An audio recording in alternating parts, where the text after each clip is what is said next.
Oh, Senhor Jesus. Amém. Senhor Jesus. Amém. Essa semana, irmão, nós vimos. Podemos sentar. Vou colocar para cá.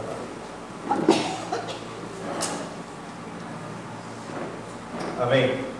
Essa semana nós já entramos nessa nova série do nosso alimento diário. Cristo, poder de Deus, sabedoria de Deus. Tendo como fundamento o estudo o livro de 1 Coríntios. E essa semana a mensagem foi exatamente o título da capa, que é a vida do corpo. As primeiras 4 mensagens desse alimento diário ainda vão falar do livro de Romanos. Passando na terceira, mas na semana que vem ainda fala do livro de Romanos.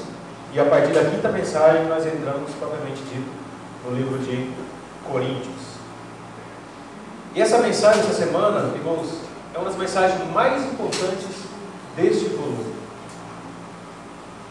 Por quê? Porque ele trata de uma visão que, se nós tivermos, muda a nossa vida da igreja. A visão do corpo, irmãos, é uma visão fantástica, tremenda e celestial. Muitos veem Cristo, mas não todos veem a igreja. Muitos veem o cabeça, obedecem o cabeça, seguem o cabeça, ou pensam que seguem, mas não conseguem ver o corpo.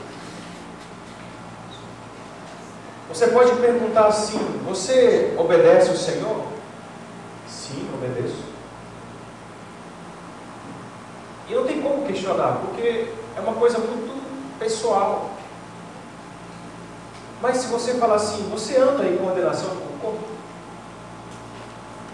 Aí nós podemos perceber se você anda ou não em condenação com o corpo, porque já é uma experiência coletiva. A vida cristã, irmãos, não é simplesmente seguir o cabeça tão somente, mas como seguir o cabeça. Seguir o Senhor é uma ordem. Todos nós sabemos. Todo cristão sabe que ele deve seguir o Senhor. Mas como seguir o Senhor? Eu quero ler, os irmãos, Salmos. Já li esse versículo aqui, mas eu quero ler novamente. Depois a gente volta para Romanos. Salmo capítulo 74. Deixa eu ver se é isso mesmo. Mas não é 74. Deixa eu só me localizar aqui. Oh, Senhor Jesus. É 78, tá bom? Salmo 78, versículo 52.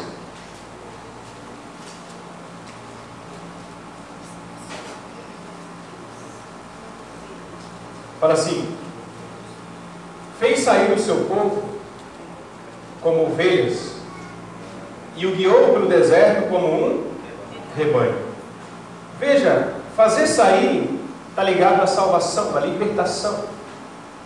Fez sair de onde? De onde? Do mundo.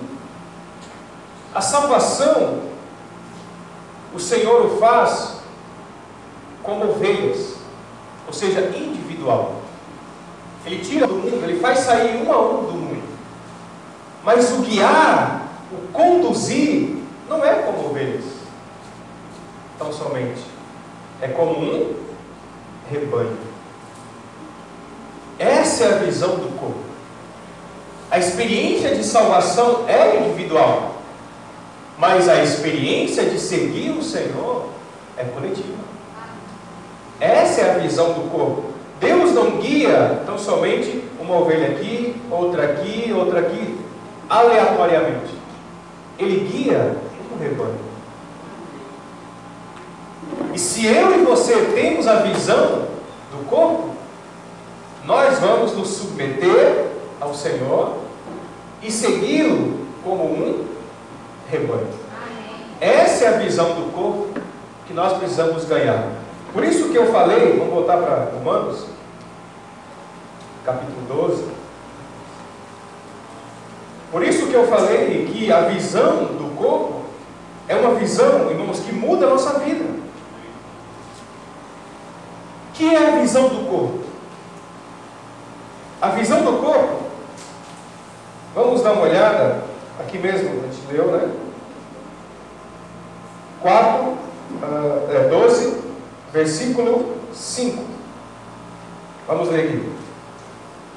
Assim, também nós, conquanto muitos, somos um só corpo em Cristo, e membros um dos outros. Está vendo, irmão? Nós somos muitos, mas em Cristo nós somos um. Isso significa que somente em Cristo nós conseguimos ser um. Fora de Cristo nós vamos ser ovelhas, cada uma contemplando o seu pasto e querendo correr para lá a passos largos para experimentar. Mas quando nós somos um, o pastor aponta o pasto e mostra o caminho e diz: é para lá que você tem que ir. Toda a palavra que nós recebemos, irmãos, no semestre, esse alimento diário, são 3 volumes, é resultado de uma conferência da Estância Árvore da Vida, e essa conferência é o pastor apontando para nós o pasto. Então, o que é a visão do corpo? Perceba, nós somos o corpo de Cristo, certo? Sim ou não? Sim. Sabemos disso, né? Somos o corpo. Se somos o corpo, quem é o cabeça? Cristo. Agora eu pergunto, a ordem para o corpo vem dos membros inferiores ou vem da cabeça? Da cabeça. A cabeça fala assim para mim: pega o alimento diário, né? Quando vem o sentimento, a minha mão pega, mas a ordem veio do cabeça. Por quê? Porque minha mão está ligada na cabeça, certo? Eu quero mostrar para vocês de maneira prática o que é a visão do corpo. Quando o Senhor estava nessa terra, Ele era a cabeça e o corpo, certo? Sim ou não? Não tinha igreja ainda, Ele era a cabeça e era o corpo. Falei cabeça, meu cabelo está grande, né? Tem que contar aí. Aí, quando o Senhor falava assim, Ele é a cabeça e o corpo. Ele pensava: eu vou para Jericó, e tem um cego lá que eu preciso curar. Ele ia, sim ou não? Então a cabeça manifestava a vontade e o corpo seguia. Tinha problema? Não. Ele andou toda a região da Judéia, toda aquela região ali, Ásia Menor, toda aquela região ele andou, porque ele era a cabeça e ele era o corpo. Mas hoje ele não é mais o corpo. O corpo está aqui, mas ele continua sendo a cabeça. Aí eu pergunto, hoje tem problema? Se o corpo fala assim, se a cabeça fala assim, vai visitar a tal família, você como corpo, hoje é domingão, cansado, trabalhei a semana toda, semana que vem eu vou.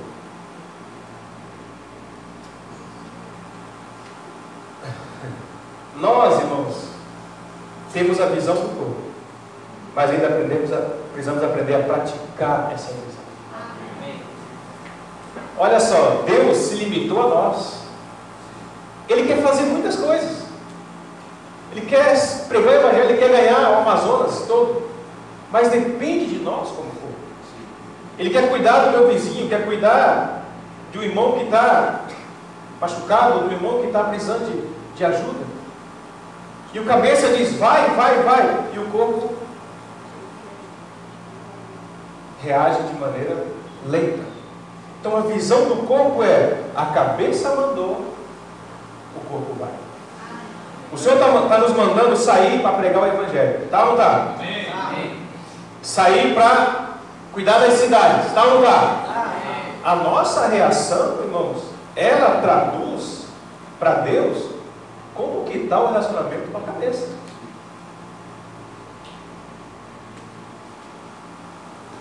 Eu estava escutando, imaginando assim, o cabeça, ele está 100 km na frente e o corpo está aqui, né? A gente reage, mas é lento, né? O cabeça, ele é rápido, mas o corpo, ele é lento. Na igreja, o Senhor está falando há muito tempo, precisa de irmãos para servir. A cabeça está falando há muito tempo, precisa de irmãos para servir na igreja. Mas o corpo é lento em responder. Eu estou aqui trazendo em coisas palpáveis para a gente perceber o que é a visão do corpo. Ela é maravilhosa, ela é linda, ela é perfeita. Se nós lemos 1 Coríntios 12, que coisa maravilhosa. Mas na prática nós precisamos aprender. Graças a Deus nós estamos reagindo. Nesse semestre, irmão, depois dessa conferência, eu percebi que nós reagimos muito. Nós estamos reagindo. As reuniões estão tendo mais irmãos. Os serviços estão evoluindo. As coisas estão acontecendo. As ofertas estão aumentando. As cidades estão sendo mais visitadas. Nós, como corpo, precisamos reagir. Certo? Agora vamos trazer uma experiência prática para a nossa vida da igreja, tá bom? Romanos capítulo 12, versículo 1, diz assim, vamos ler esse versículo aqui. Rogo-vos, pois irmãos, pelas misericórdias de Deus, que apresenteis o vosso corpo por sacrifício vivo, santo e agradável a Deus, que é o vosso culto racional.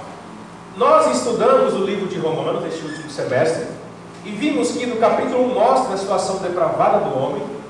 A partir do capítulo 2, o Senhor começa a chamar o homem ao arrependimento. Do capítulo 3 até o capítulo 8 é Deus restaurando totalmente o homem. Aí nós temos santificação, conformação, né? Que mais? Transformação, santificação, glorificação. Deus fez uma coisa maravilhosa no homem. No capítulo 9, 10 e 11 nós temos uma inserção da experiência do povo judeu. E no capítulo 12 de Romanos, Deus pega aqueles que Ele salvou, no capítulo 3 ao 8, e coloca na vida da igreja. O capítulo 12 de Romanos é o capítulo que começa a mostrar essas pessoas que foram salvas na vida da igreja. Certo? Aí começam os problemas. Certo? Por isso não vão ver Coríntios. Mas aqui ele fala: rogo-vos, pois irmãos, pela misericórdia de Deus, que apresenteis o vosso corpo por sacrifício vivo, santo e agradável a Deus, que é o vosso culto racional. Culto aqui no grego é serviço, tá? Serviço racional. Servir a Deus de maneira racional. Então, ele começa falando do serviço na igreja com um rogo. Poucas vezes, se você vê no próprio livro de Romanos, essa é a única vez que Paulo começa a falar de um assunto rogando. Por quê? Porque ele sabe que é uma dificuldade na igreja. Ele sabe que poucos irmãos servem. Ele sabe que não é essa a situação da igreja em Roma. Poucos irmãos serviram e falam assim: eu rogo para você, pelo amor de Deus, apresente o seu corpo como um sacrifício vivo. Por que ele diz isso? Porque no Antigo Testamento o sacrifício era apresentado morto, certo? O animal era imolado e era colocado sobre o altar morto. Mas no Novo Testamento não. O sacrifício é vivo. Por quê? Eu vivo, eu, uma pessoa vivente, me apresento para servir a Deus. Aí vem a revelação. Servir a Deus exige sacrifício. Irmãos, não tem um serviço na igreja, qualquer igreja, que tenha sucesso, que por trás dela tem pessoas se sacrificando. Se o serviço que você serve, você não sacrifica por ele, ele não vai ter sucesso. Olha o serviço de música. O Senhor nos tirou o João, nos tirou a Lúcia, levou para o sul. É nossos pilares aqui. Depois, o Gui, por algumas situações pessoais, teve que se afastar um pouco. Quem sobrou? Aí, começamos a orar, assumimos esse serviço, começamos a orar, nos reunimos semanalmente para orar. Senhor, e agora? Serviço de música, serviço de música, serviço de música. juntamos um grupo de irmãos, tivemos comunhão, apresentamos a necessidade e o Senhor foi acrescentando. Não é perfeito, mas irmão, está muito melhor do que era. Agora pergunta para eles: é ensaio toda semana. O ensaio deles, eu canso com o ensaio deles. Eles começam 2 horas, às vezes terminam 8 horas da tarde, na sexta-feira. Ensaio hino após hino, hino após hino, hino após hino. E não é chegar aqui e cantar. Eles chegam, oram. Realmente a irmã Ana, ou a Laininha, os irmãos compartilham a palavra, desfrutam, vê os hinos, o sentimento da semana. Ao longo da semana, vai desfrutando o imediato, já vai colocando o hino. Ó, acho que esse hino aqui se encaixa. Isso é sacrifício. Sem sacrifício, não há sucesso no serviço. Todo serviço que tem sucesso exige sacrifício. Todo ele. Aí Paulo fala: apresentar o nosso corpo como um sacrifício vivo. Irmãos, vamos nos apresentar para servir a Deus. Aí ele fala: vivo, santo e agradável a Deus, que é o nosso culto racional, né? Apresentar o nosso corpo de maneira viva, que é a minha pessoa, de maneira santa. Por quê? Porque o serviço é santo.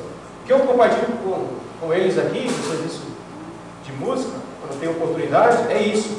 O segredo de um serviço, irmãos, é ser espiritual. Todo serviço da igreja, ele é espiritual, certo? Serviço de música espiritual, cozinha, palavra, recepção, tudo nesse ambiente aqui é espiritual. Mas se a pessoa que serve nele não for espiritual, tem problema.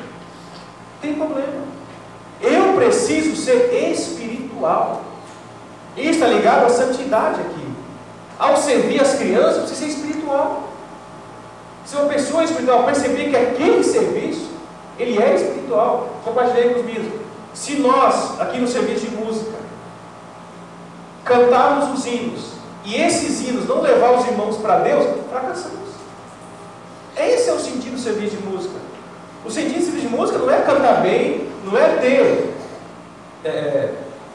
capacidade, mas é levar a igreja para Deus. Não é? Isso é espiritualizar o serviço. Esse é o grande segredo. O grande problema nosso, irmãos, é que nós servimos a igreja como se fosse um trabalho qualquer. Não é. Não é. Nós precisamos ter uma visão espiritual que os serviços da igreja, eles são espirituais. No meu trabalho eu sirvo, eu faço de qualquer maneira, porque o importante é o resultado, não é? No serviço não. O importante não é só o resultado. O importante é que nesse serviço eu também seja transformado. Isso está ligado à santidade e agradável a Deus. Eu falei para ele no comunhão que a gente teve. No céu, nos céus, tem uma banda de música. Sim ou não? Se você ler Apocalipse, lá tem harpas, tem o que mais? Saltério, tem um monte de coisa, né? Os anjos estão ali. Em Apocalipse tem vários instrumentos musicais lá nos céus, principalmente harpas. Então, nos céus há uma orquestra cantando constantemente. Então, qual é a função do serviço de música? Que o serviço apresentado aqui, a melodia apresentada aqui, entre a harmonia que é apresentado nos céus. Aí, essa harmonia com o louvor dos céus, com o louvor da terra, é o que agrada a Deus. Amém. Aí é agradável a Deus. O serviço a Deus, irmãos, é espiritual. Bom, a minha missão aqui é falar rápido. Aí, mas existe um grande problema que nos atrapalha de servir a Deus dessa maneira. É uma mente velha.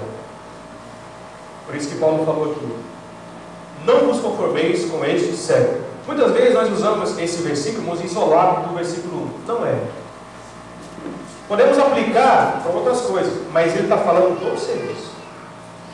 E não vos conformeis com este século, mas transformai-vos pela renovação da vossa mente, para que experimenteis qual seja a boa, agradável e perfeita vontade de Deus. Em cada serviço, irmãos, Deus tem uma boa, agradável e perfeita vontade. Ele tem um desejo no qual ele espera que aquele serviço alcance. Mente velha. Um grande problema nosso é envelhecer rapidamente. Envelhecer é não aceitar as coisas novas. Não renovar a mente, perceber que Deus, muitas vezes, dá direção nova. Se nós olharmos para os serviços da igreja, irmãos, muitos deles são velhos. Se formos sinceros, são velhos. Nós viemos fazendo assim há 20 anos que eu faço assim, irmão. Então tem que ser assim. Peraí, será? Olha ao seu redor. Há 20 anos os carros tinham ar-condicionado? 20 anos você tinha esse smartphone que você tem hoje? Então uma das coisas que atrapalha não só aqui, no serviço a Deus em geral, é a nossa mente velha. Precisamos renovar a nossa mente. Mente renovada é uma mente colocada no Espírito. Por isso que eu falei que é importante ser espiritual. Certo? Então, só há sucesso no serviço se há sacrifício. E o sacrifício é colocado sobre o altar. Eu posso fechar os olhos. E se nós fecharmos, nós vamos ver. Cada serviço, contempla, em cada serviço tem um altar. Pense assim. Pense num serviço e cada um deles tem um altar. Agora veja se você está nesse altar. Eu temo, irmão, que muitos desses altares estão vazios. Que ninguém esteja nele. Nós estamos servindo, mas sem sacrificar. Eu faço o que eu posso. Isso não é sacrifício. Vou contar uma experiência com os irmãos aqui. Eu escrevo para o Java. 2 colunas do Java. E o irmão me ligou, na verdade, para uma, eu escrevi para uma, o irmão me ligou essa semana passada, que coordena o Java, Jornal da Vida, e falou assim: você agora vai escrever 2 colunas. E você tem que entregar essa semana, porque uma vez, um texto por mês, a cada dia 15, envia a publicação. Falou, só que agora tem 2 textos, você vai escrever 2 colunas e tem que entregar essa semana. E essa semana era a minha semana de prova na faculdade. Na hora eu até pensei, falei, bom, eu vou recusar, mas depois de estar escutando essa semana, né? Caiu certinho nessa semana de sacrifício, eu não vou sacrificar. Irmãos, a minha esposa sabe, ela até reclamou. Essa semana, acho que todas as noites eu dormi mais de 1 da manhã e acordava 4, 5 da manhã. Eu tinha que terminar esse texto. Estava cansado. Porque o dia todo você tem só fazer. Eu não tinha tempo de escrever. E foi nesse horário que eu escrevi. Mas o que me motivou? Por que eu estou compartilhando isso? Porque, irmãos, eu falei assim, eu quero experimentar o que é servir com sacrifício. Servir com sacrifício, irmãos, é isso, é dar além do que eu posso. Eu posso ir visitar o irmão? Não, mas eu vou. Sacrifício é isso. O primeiro que sacrificou foi o Senhor. Ele deu a vida por nós. Ele sacrificou na cruz para produzir a igreja. Então, o altar de cada serviço precisa estar ocupado. Nós precisamos estar ali. Irmãos, a igreja só vai avançar quando nós sacrificarmos pelos serviços. Sacrificar pelos irmãos. Sacrificar pela igreja. A igreja é nossa. Esse ambiente é nosso. É o que nos salva, é o que nos guarda, é o que nos mantém vivos, que nos dá esperança. É o futuro dos nossos filhos, nossos netos. Está aqui. Esse ambiente é nosso, a igreja é nossa. Aí, eu quero ler agora Coríntios. Vou terminar aqui em Coríntios. Os irmãos compartilharem.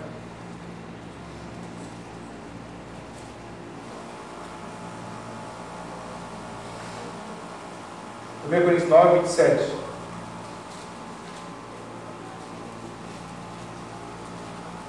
É o que Paulo falou aqui com relação a apresentar nosso corpo sacrifício vivo, santo e agradável. Mas esmurro o meu corpo e o reduzo à escravidão, para que, tendo pregado a outros, não venha eu mesmo a ser desqualificado. Esse é o segredo. Ele fala: eu esmurro o meu corpo, eu reduzo a escravidão. Qual é o grande problema? Que foi até falado essa semana no Diário. Que eu sou escravo do meu corpo.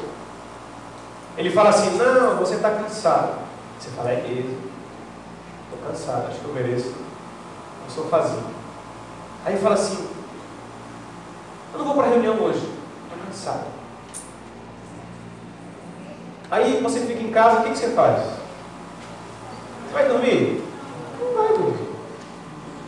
Você vai ligar a TV, você vai ficar ali, fazendo alguma coisa. Estou falando mentira? Não, né?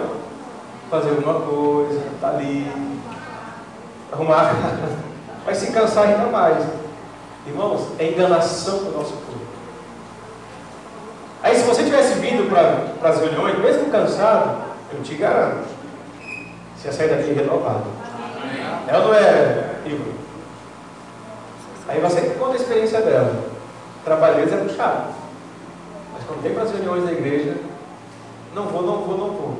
Mas ela falou que ela sempre tem com ela assim. Fala assim: Ivanilde, como é que é isso?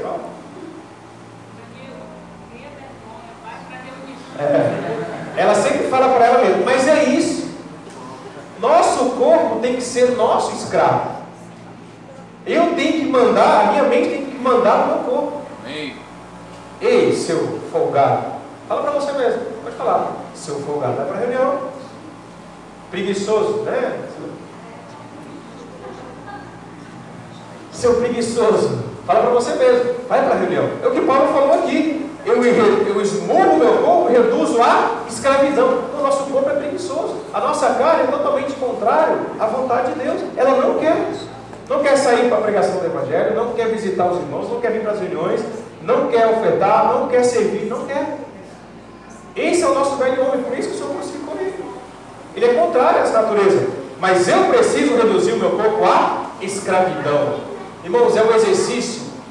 Eu não aprendi ainda, mas eu estou aprendendo. Eu quero aprender. Eu falei para minha esposa essa semana: eu quero aprender. Dizer não. Você é meu escravo. Não eu sou escravo. Por quê? Porque ele fala o seguinte: porque tendo pregado a outros, eu mesmo não venho a ser desqualificado. Olha o risco que nós corremos, né? Aí, aqui em Coríntios 12, versículo 18, fala assim: mas Deus dispôs os membros, colocando cada um deles no corpo como lhe aprouve. Veja, irmãos, Deus colocou cada membro no seu cantinho, cada membro no seu departamento. Cada um de nós tem uma função. Não inveje a função de outro, você tem a sua. Então o Senhor aqui fala que Ele dispôs cada membro, colocando cada um deles no corpo, como lhe aprouve. Nós fomos colocados no corpo. Aí no versículo 22 fala assim: pelo contrário, os membros do corpo que parecem ser mais fracos são necessários. Muitas vezes você olha para você e fala: eu não sou capaz, eu sou tão fraquinho. Não posso. Mas você é necessário. Todos os irmãos na igreja são necessários. Ninguém é descartado, ninguém é lançado fora. Todos nós somos necessários. E se há problemas no serviço, se há dificuldade nos serviços, é porque nós não estamos empenhando a nossa função. Aí olha o versículo 24. Mas os nossos membros nobres não têm necessidade disso. É especial honra, né? Contudo, Deus condenou o corpo, concedendo muito mais honra àquilo que a menos tinha. Quem condenou o corpo? Deus. Deus pôs cada membro e Deus condenou o corpo. Ou seja, cada um tem a sua função e deve servir na sua função. Aí no versículo 26, de maneira que se um membro sofre, todos sofrem com ele. Se um deles é honrado, com eles todos se regozijam. Isso é a vida do corpo. Se um membro sofre, você fala, bem feito para ele, significa que você não tem a visão do corpo. Se o membro sofre e você se compadece dele, você tem a visão do corpo. Se um membro é honrado, e você fica com inveja dele, significa que você não tem a visão do corpo. Agora, se ele é honrado e você também se alegra porque você faz parte do mesmo corpo, aí sim você tem a visão do corpo. Está vendo, irmão? Isso é prático. Aí, para concluir aqui, versículo 27, ora, vós sois corpo de Cristo, e individualmente membros desse corpo. Aqui Paulo chama para a experiência individual. Em outras palavras, ele quer dizer o seguinte: o corpo, você não é membro do corpo somente quando você está aqui. No seu dia a dia individual, na escola, no trabalho, onde você estiver, você ainda é membro desse corpo. Ou seja, a nossa atitude fora das reuniões, irmãos, reflete na vida da igreja. Se uma igreja, onde os que fazem parte dela são pessoas pecadoras, são pessoas que se envolvem de maneira pecados grosseiros, são pessoas mentais, são pessoas fofoqueiras, são pessoas que julgam os outros. Estou falando lá fora, não estou falando aqui não. Isso reflete aqui. É uma igreja que não avança, é uma igreja que não cresce, porque vida do corpo é uma vida. Aonde você for, você é membro de um corpo. E tenha certeza que aquilo que você faz ou traz benefício ou traz malefício para a vida da igreja. Tá bom? Acabou meu tempo. Nós vamos agora compartilhar em pequenos grupos. E depois nós vamos abrir para os irmãos que querem compartilhar também individualmente. Tá bom? Seja aqui na frente, onde estiver mesmo. Amém? Jesus é o Senhor. Vamos pegar números pequenos de 7 para que todos possam dar a sua porção.